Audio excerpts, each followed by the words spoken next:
Nilambag circle પાસે કારના ચાલકે સ્ટેરિંગ પરનો કાબુ ગુમાવતા કાર ડિવાઈડર ઉપર ચડી ગઈ હતી। આ કાર સીએનજી હોવાને લઈ સીએનજીમાં નુકસાન થતાં ફાયર બ્રિગેડે તાત્કાલિક દોડી આવી મામલો થાળે પાડ્યો હતો। નીલમબાગ સર્કલ વિસ્તારમાં કારના ચાલકે સ્ટેરિંગ પરનો કાબુ ગુમાવતા કાર ડિવાઈડર ઉપર ચડી ગઈ હતી। આ કાર સીએનજી કિટ ઉપર ચાલતી હોય, જેના અનુસંધાને સીએનજી કિટમાં લીકેજનો બનાવ બનતા ફાયર બ્રિગેડને જાણ કરવામાં આવતા ફાયર કર્મીઓએ દોડી આવી જરૂરી કાર્યવાહી હાથ ધરી હતી।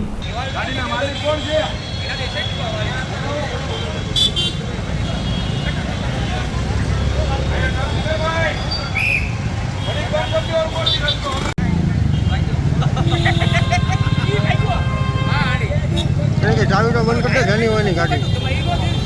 चाबी बंद कर दे, चाबी चालू।